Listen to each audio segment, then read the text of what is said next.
भाषा की सबसे छोटी इकाई होती है वर्ण।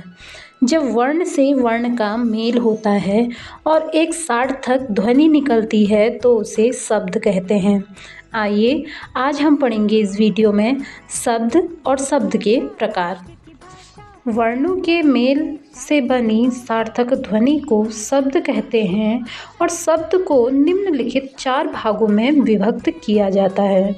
प्रथम उत्पत्ति के आधार पर, द्वितीय व्युत्पत्ति या रचना व बनावट के आधार पर, तीसरा अर्थ के आधार पर, चौथा विकार के आधार पर।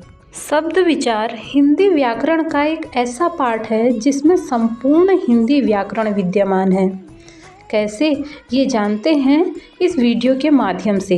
ध्यान से देखिएगा, शब्दों के इन प्रकारों में समस्त हिंदी व्याकरण विद्यमान है।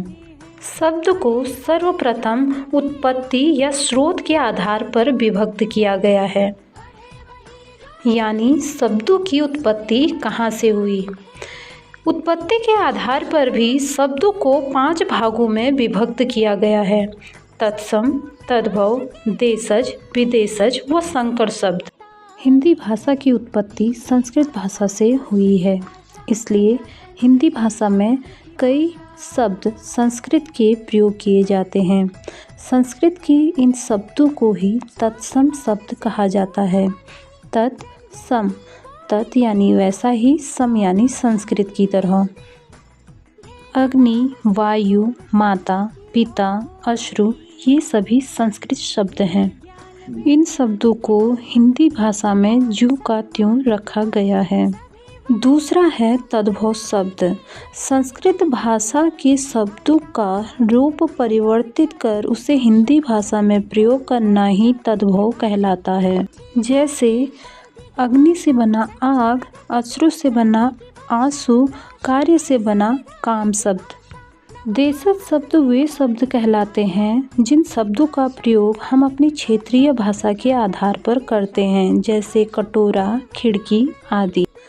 चौथा है विदेशज शब्द, यानी विदेशों की भाषा से ग्रहण किए गए शब्दों को विदेशज शब्द कहते हैं। पांचवा है संकर शब्द, यानी 2 शब्दों के योग से बना हुआ शब्द। जो एक ही शब्द अधिक अर्थ प्रकट करता है उसे संकर शब्द कहते हैं। जैसे रेलगाड़ी, रेल की गाड़ी, टिकट घर, टिकट का घर।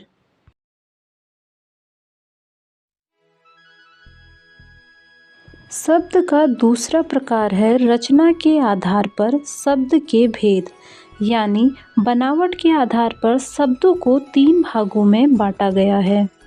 पहला है रूढ़ शब्द, दूसरा है यौगिक शब्द और तीसरा है योग रूढ़ शब्द। आइए जानते हैं रूढ़ शब्द किसे कहते हैं। रूढ़ शब्द वे शब्द कहलाते हैं जो मूल शब्द से बने होते हैं। मूल शब्द वे शब्द होते हैं जिन्हें हम तोड़ नहीं सकते हैं। जैसे जल, जल शब्द को अगर हम तोड़ेंगे तो उसका अर्थ खत्म हो जाएगा। जौ और लौ दोनों का अलग अलग अर्थ नहीं होता है, मिलकर वह बनता है जल शब्द। दूसरा प्रकार है यौगिक शब्द। यौगिक शब्द वे शब्द होते हैं जो 2 या 2 से अधिक शब्दों से मिलकर बने होते हैं। आलय, हिम का अर्थ बर्फ, आलय का अर्थ घर, यानी हिम का घर हिमालय। ऐसे शब्द यौगिक शब्द कहलाते हैं। तीसरा है योग रूढ़ शब्द। योग रूढ़ शब्द को हम बहुव्रीहि समास के रूप में भी ज्ञात कर सकते हैं। समास क्या है ये हम आने वाले वीडियो में जानेंगे, पर आज का विषय है योग रूढ़ शब्द। योग रूढ़ शब्द वे शब्द होते हैं जो अपने सामान्य अर्थ को नहीं अपितु किसी विशेष अर्थ को प्रकट करते हैं। जैसे पंकज, पंक यानी कीचड़ में उत्पन्न होने वाला कमल। पंकज शब्द का अर्थ है कमल। योग रूढ़ शब्द का एक अन्य उदाहरण है दशानन। दशानन यानी 10 मुख वाला अर्थात रावण। अर्थ के आधार पर व प्रयोग के आधार पर शब्दों के प्रकारों का अध्ययन हम नेक्स्ट वीडियो में करेंगे।